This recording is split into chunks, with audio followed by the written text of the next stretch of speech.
بسم الله الرحمن الرحيم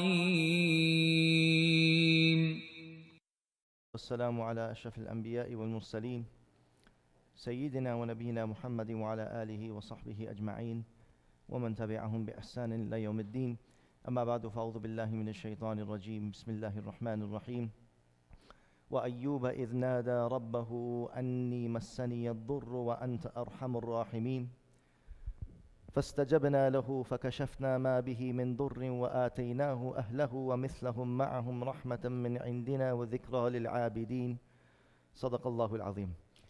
Alhamdulillah, brothers and sisters, we're continuing with these Quranic reflections, the stories and the lessons from the lives of the Prophets alayhimus salatu wassalam. And if we were to summarize all the different conditions that come over human beings, you can summarize it in 4. Allah subhanahu wa ta'ala tests us in the life of this world, and we have a mu'amala with Allah azza wa jal. Just like we know we deal with our parents, or we deal with our spouse, or we deal with our children, they have a haqq upon us. So what is our mu'amala with Allah? This is something every Muslim should know this. It's very important. There's 4 haqq that Allah has upon us. 2 in regards to His commandments, and 2 in regards to His decree. This is binding upon every Muslim who wants to deal with his Lord in the correct way. If we don't know these 4 things, then we are not making proper mu'amala with Allah azza wa jal. The mu'amala to Rabbil Alameen, yani the way that we conduct ourselves with Allah. How is our relationship with Allah? Do you know how is your relationship with Allah? Do you know what is the haqq of Allah upon you? What does Allah ask of you? These are 4 things, remember them. And if you understand these 4 things, all the other tests and what we are mukallaf of, what we are responsible for in this world, we're responsible for 4 things from Allah subhanahu wa ta'ala. Nothing more than that. Everything that requires you in your relationship with Allah is 4 things. 2 of them are related to His commandments, and 2 of them are related to His decrees. That's it. Remember these and you will have a perfect, insha'Allah, mu'amala, yani dealing with Allah. Number 1 is Allah's commandments. Allah's commandments. Either you have His prohibitions or you have His orders. So in regards to His prohibitions, stay away from them. What Allah has prohibited, stay away from them. That's number 1. That's the haqq of Allah has upon you. Allah says, La taqrabu zina. Don't go near zina. That is His prohibition. That is His mana. And if we happen to do what Allah prohibited, then we must make istighfar.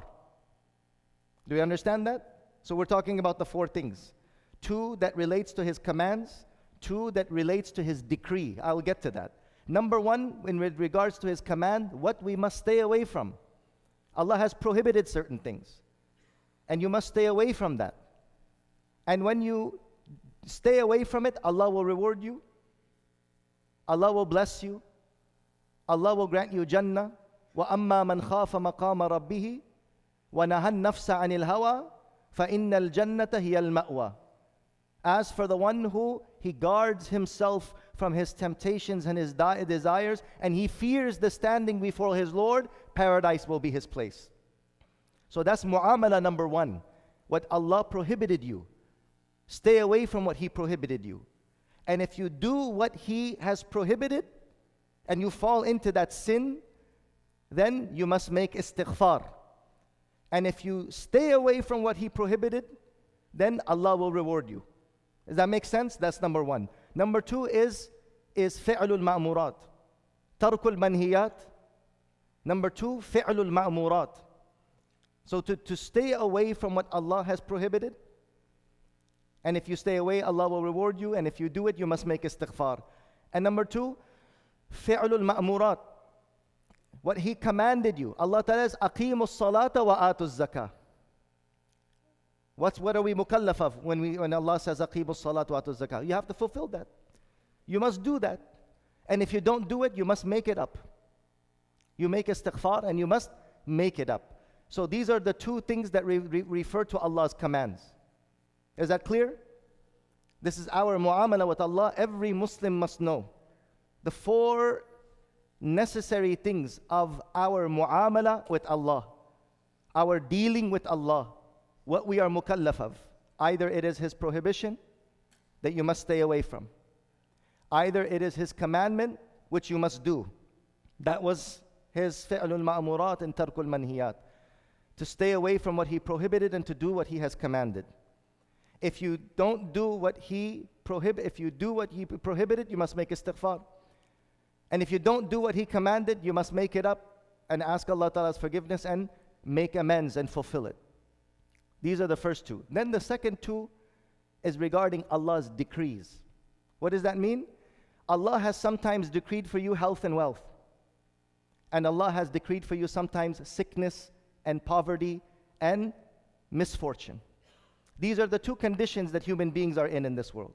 Either you're in good conditions or you're in bad conditions.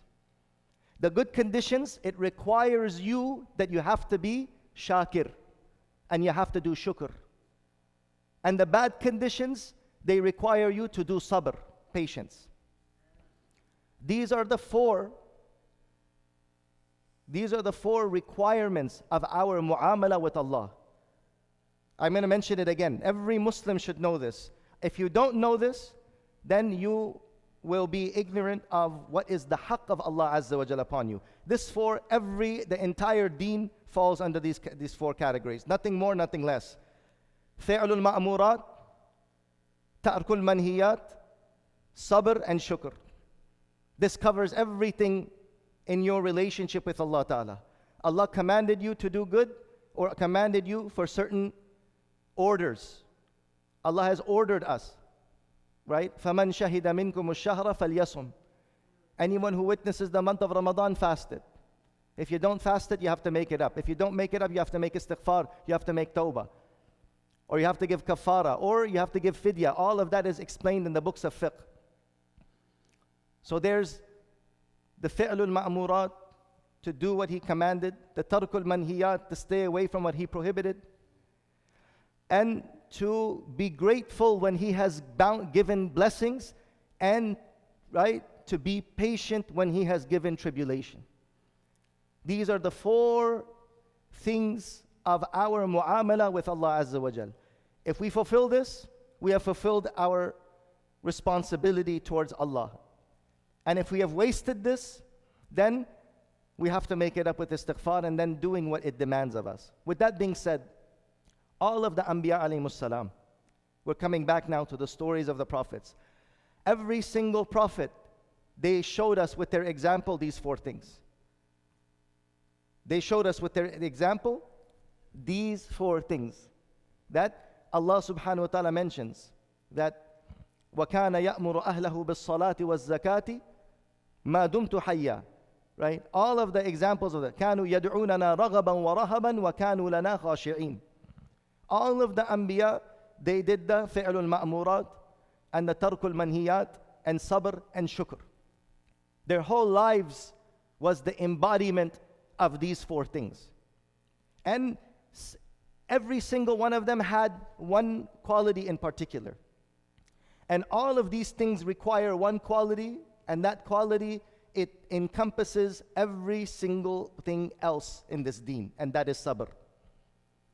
Without sabr, a person can't do fi'lul ma'murat. He can't fulfill the commandments. If a person doesn't have sabr and patience, can he fast? If a person doesn't have patience, can he pray? If a person doesn't have patience, can he do hajj? If a person doesn't have patience, can he give zakat? So we understand that patience, and if a person doesn't have patience, can he stay away from zina? Can he stay away from haram? Can he stay away from the disobedience of Allah?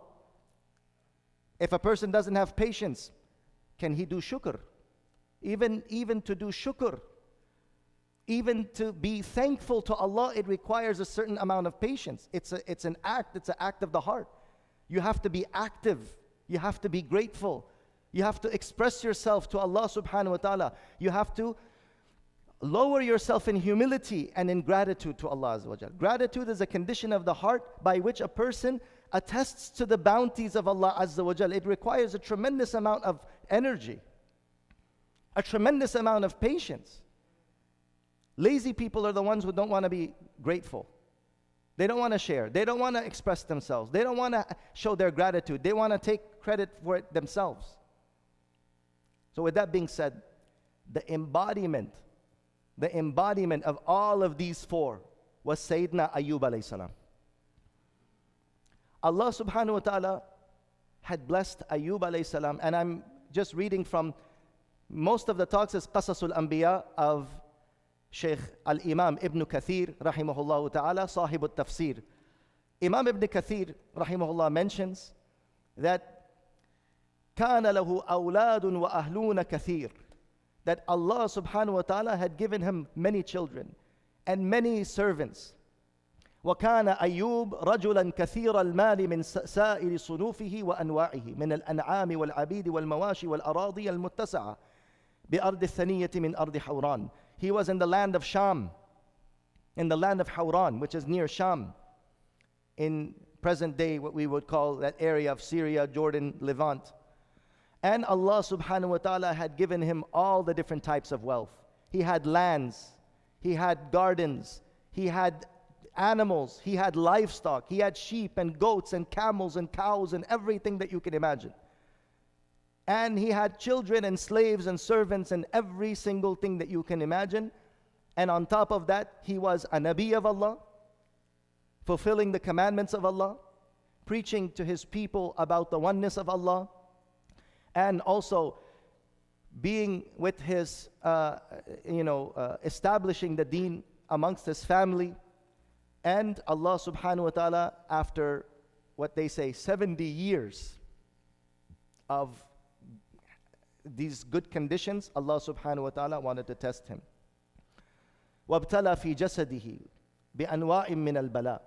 And Allah subhanahu wa ta'ala tested him with all the various different types of bala. First, the bala came upon his wealth. All of his lands, they burned down, and all of his animals, they died. Literally, every single one of them. And in one day, all of his children, they say that they were inside of the house and the roof caved in, and all of his children and family and servants, they died in a single day, all of them. All of his lands burned. He said, Alhamdulillahi ala kulli hal. And all of his children and family and most of the progeny of his, they died in one day. وَهُوَ فِي ذَلِكَ يَذْكُرُ اللَّهَ وَيَصْبِرْ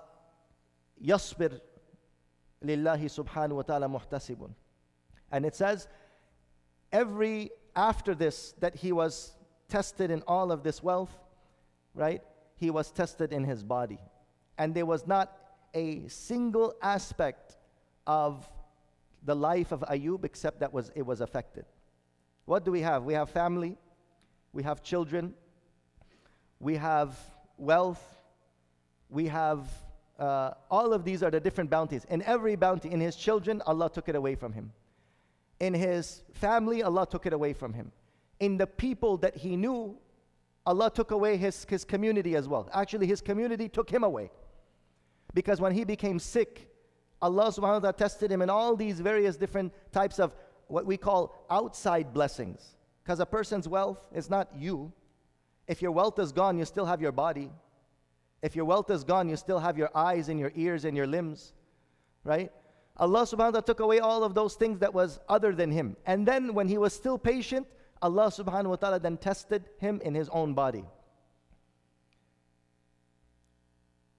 وَهُوَ فِي ذَلِكَ كُلِّهِ صَابِرٌ مُحْتَسِبٌ. And throughout this whole time, right, his heart and his tongue was constantly in sabr and in shukr. His heart was in patience and his tongue was in gratitude. His heart was thanking Allah and his tongue was remembering Allah. And it happened that his condition became so severe that even the people that were close to him, they wanted to take him out of their village because they were afraid that they would become sick due to his sickness. The same misfortune that came on Ayub is going to come upon us. وَانْقَطَعَ عَنْهُ النَّاسِ. All of the people cut off from him, and they put him in the outskirts of the town, and he was living in like a hut. وَلَمْ يَبْقَى أَحَدٌ يَحْنُ عَلَيْهِ سِوَى زَوْجَتِهِ. And there was nobody that was caring for him except his wife. كانت ترعى له حقه وتعرف قديم إحسانه إليها وشفقته عليها. She was continuously taking care of him, and how he had throughout their lives taken care of her. She did not forget his kindness to her, and she continued to care for him in that condition. فكانت تتردد إليه فتصلح من شأنه. She would constantly go to him. وتعينه على قضاء حاجته. And he had become very weak, so she was taking care of him and all of his needs. وتقوم بمصلحته. And she would care for everything that he needed. وضعف حالها وقل مالها حتى كانت تخدم الناس بالأجر. She became so weak and she became poor that all the money she had herself, she spent it on caring for her husband, selling her jewelry, selling her wealth, whatever she had, to get food so that she can take care of herself and her husband. Until all of it was gone and she had no choice, but she would go and work for hire. She would go to people's houses and she would clean their homes, or she would do random chores for people so that she would get money. And the story goes on that she was also patient and she was also being tested. And even though that she was, her husband was the one who was afflicted, but it shows a beautiful example of how a wife and a spouse should be, that we should never ever forget that person who had taken care of us. That we had many, many years, and this happens a lot, that there's many years of, good times. There's many years of health and wealth. And it happens that, the wife is no more capable. Or the husband becomes sick, or the husband is no more capable. Now, should the wife forget about the husband? Or should the husband now leave his wife after 30 years and 40 years of caring and khidmat? The story of Sayyidina Ayub shows us that dedication and that loyalty. In the beginning, it's very easy. Wife is also very strong and husband is also very strong. But then times come where that strength does not remain. The beauty doesn't remain. That vitality doesn't remain. But we should never ever forget those early days. We should never forget those days when there was caretaking and when there was that sincerity.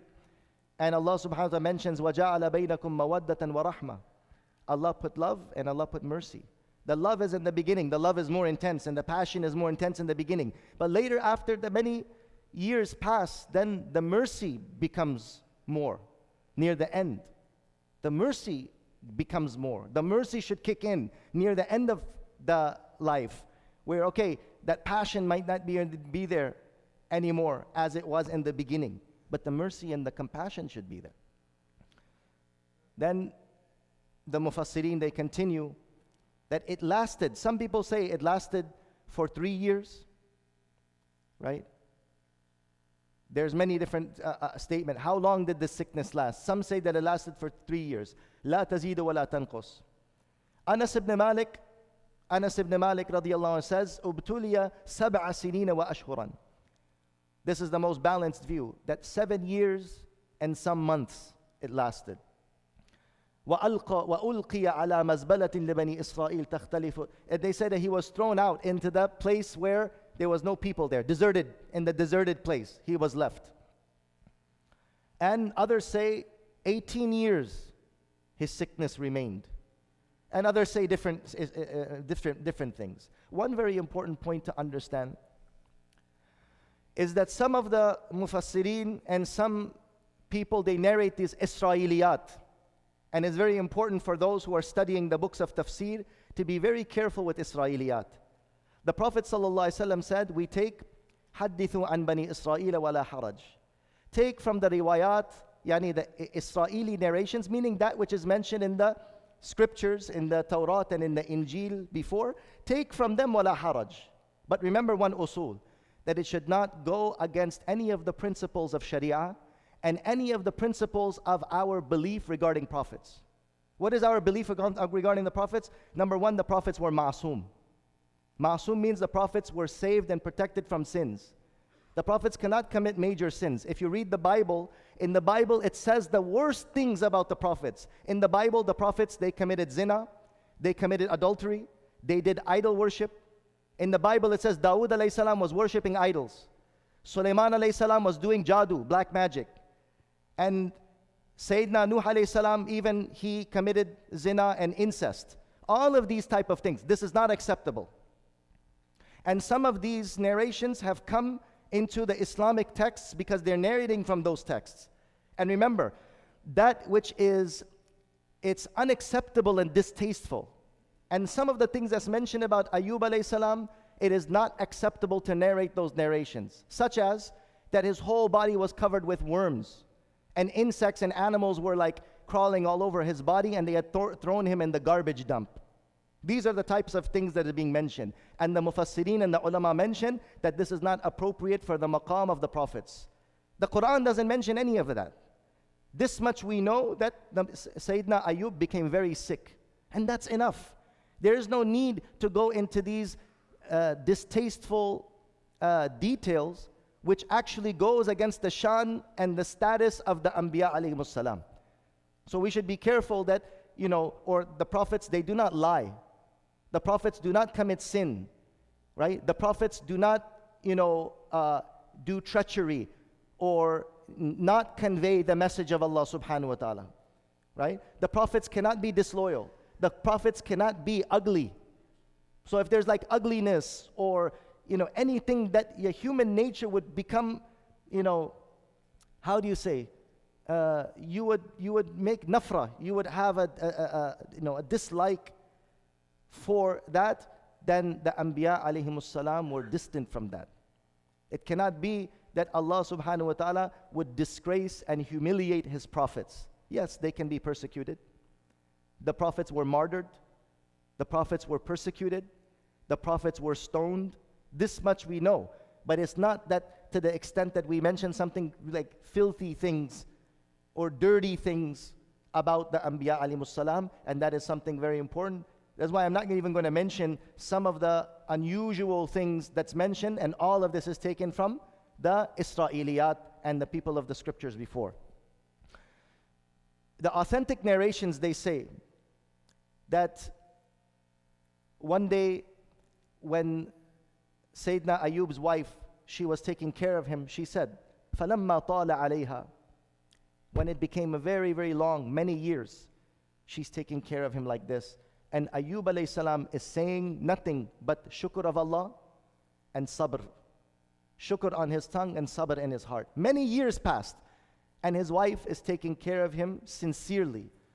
One day she said, Ya Ayub, وَلَوْ دَعَوْتَ رَبَّكَ لَفَرَّجَ عَنْكَ لَوْ دَعَوْتَ رَبَّكَ لَفَرَّجَ عَنْكَ.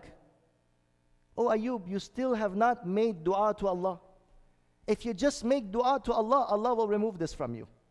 Why don't you just make dua? Oh Allah, just remove it from me. Yani, this whole time, however many years, whether it's 3 years or 7 years or 18 years, whatever the riwayat mention, this whole time Ayub didn't even make dua, oh Allah, remove this from me. And this is mentioned by Ibn Kathir rahimahullah. Ya Ayub, لَوْ دَعَوْتَ رَبَّكَ لَفَرَّجَ عَنْكَ. If you were to make dua to your Lord, Allah will remove this from you. Why don't you make dua? فَقَالْ, subhanallah, look at the words of Sayyidina Ayub alayhi salam. He says, قَدْ عِشْتُ سَبْعِينَ سَنَةً صَحِيحًا. I lived 70 years in good health. I lived 70 years in good health. فَهَلْ قَلِيلٌ لِلَّهِ أَنْ أَصْبِرَ لَهُ 70 سَنَةً. Is this for not enough for Allah that I should just be patient for a little bit? He gave me 70 years of comfort. Is this not enough for my Allah? Should I not do this for my Allah at least, that I should be patient for another 70 years? If He gave me 70 years of good times, I mean, my sickness and my tribulation has not been equal to that. He's given me more good. He's given me more blessings and bounties than my calamity. فَجَزِعَتْ مِنْ هَذَا الْكَلَامِ. And she says, oh man, there's going to be a long time with this person. She became very worried. She became very saddened. فَجَزِعَتْ. Yani, parishan. She became parishan from these words that says it's going to be a long journey with my husband. That is why, brothers and sisters, if you're a hardcore, tough guy, keep in mind your families as well. Sometimes we're really, really tough and we're really, really hard. And we are at this level, and then we want to drag along our families, through our tribulations and our hardships and our sacrifices and our toughness. Remember that, keep in mind the people that are living with you. Keep in mind the people that are around you. Keep in mind those who are your company. That you should be, strong, and you should be firm. But never let it be that those who are with you now, that they start to become worried, and it starts to become difficult upon them. فَجَزِعَتْ مِنْ هَذَا الْكَلَامِ. She became overwhelmed by these words. وَكَانَتْ تَخْدِمُ النَّاسِ بِالْأَجْرِ. She used to go and work for the people and get whatever money. She used to go clean the houses of people. And she said, Ya Allah, how long will I do this?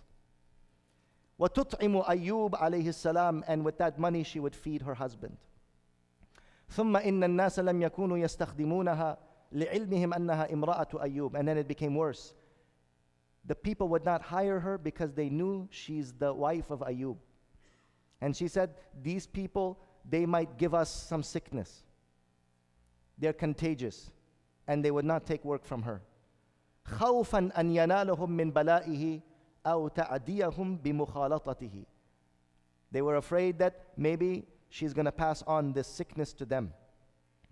فَلَمَّا لَمْ تَجِدْ أَحَدًا يَسْتَخْدِمَهَا. When she didn't find anyone to do khidmat, عَمِدَتْ. She had no choice except she made this decision. فَبَاعَتْ لِبَعْضِ بَنَاتِ الْأَشْرَافِ إِحْدَى ظَفِيرَتِهَا بِطَعَامٍ طَيِّبٍ كَثِيرٍ.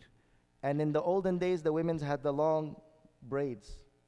So Sayyidina Ayub's wife, radiyallahu anha wa alayha salam, she had long, beautiful braids. So she cut one of them and she sold them to the noble women who really appreciated these braids. And she sold that for a lot of money to bring Ayub alayhi salam good food. فأتت به Ayub. So she came with this very delicious food one day. She came with some qabuli or some, it's delicious food. Ayub said, مِنْ أَيْنَ لَكِ هَذَا? Where did you come with this food? We never eating food like this. Today you brought something very good. And look at the wife. She didn't do the opposite. Okay, you're going to keep us like this? Okay, and let me go bring you some rocks to eat. What did she do? She said, oh, my husband, if you're going to remain like this, then I'm going to give everything that I have. I'm going to give you everything I have. Even her beauty and even her hair. And it is haram for a woman to cut her hair like this. In all of the Shariat, for a woman to cut her hair like this, it's muthla, it's mutilation. It's considered mutilation for a woman to cut her long braids like this. But she had to. He said, oh woman, where did you bring this from? And ankarahu, he was not happy with this. He knew that something was going on. Where did she come with such good food this time? فَقَالَتْ خَدِمْتُ بِهِ أُنَاسًا. I was just doing khidmat of some people. They were very nice to me. فَلَمَّا كَانَ الْغَدْ لَمْ تَجِدْ أَحَدًا فَبَاعَتِ الظَّفِيرَةِ الْأُخْرَى بِطَعَامٍ أَتَتْ بِهِ فَأَنْكَرَهُ. The next day, he believed her. The next day, she was looking for khidmat and nobody would hire her. So she cut the other one. She cut her other braid and she sold it for food for her husband. And he became very worried. And حَلَفَ أَلَّا يَأْكُلَهُ حَتَّى تُخْبِرَهُ مِنْ أَيْنَ لَهَا هَذَا الطَّعَامِ. And he said, Wallahi, I'm not going to eat from this until you tell me, where did you get this from? So that she took off her chadar and she took off her hair, and he saw that her hair was completely cut off. And it was there when he saw, he cried to Allah subhanahu wa ta'ala. He cried and he made the dua, Rabbi anni massani ad-durru wa anta arhamur rahimin. At that point, he made this dua, oh Allah, I have been afflicted by great harm. I have been afflicted by great distress. وَأَنْتَ أَرْحَمُ الرَّاحِمِينَ. And then he fell into sajda and he made dua to Allah subhanahu wa ta'ala. And he says, لَا أَرْفَعُ رَأْسِي حَتَّى تَكْشِفَ عَنِّي. Oh Allah, I will not lift my head until you remove this from me. Look at the condition of my wife. This is our condition now. And you can see Ayub, he didn't make this dua for himself. He made this dua when he saw the condition of his own family, that what is going on. And that was when he fell in sajda. And Allah subhanahu wa ta'ala then commanded him, "Urkudh bi rijlika hadha mughtasalun baridun wa sharab." Kick with your foot in the ground. Here is a water that will cleanse you. And he washed his body, and all of the sickness went away from his body. And he drank from it, and all of the impurities came out from the insides. وَوَهَبْنَا لَهُ أَهْلَهُ وَمِثْلَهُمْ مَعَهُمْ. And Allah gave back all of what he took away from him. And the story is very interesting. He mentions that the wife of Ayub alayhi salam, when he was crying to Allah, the water he was given, and he washed with it, and he drank from it, and Allah subhanahu wa ta'ala made him young, just like as he was before. So when she came, she says, "Where's my husband Ayub? There was a man here, he was a sick man. Where is he?" He said, I'm him. I'm your husband. He said, "I don't believe you. This is you." Allah subhanahu wa ta'ala had given him such a shifa that his own wife could not recognize him. And Allah blessed him and took this sickness away from him.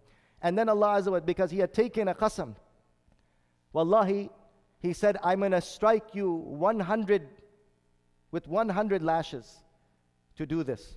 He had taken a qasam because of what she did. And he said this in anger. So Allah subhanahu wa ta'ala then gave him a hila, وَخُذْ بِيَدِكَ ضِغْفًا فَضْرِبْ بِهِ وَلَا تَحْنَثْ.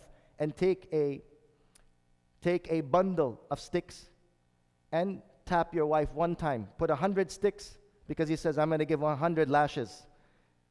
If you don't tell me, I'm going to give you 100 lashes. Why did you do this?"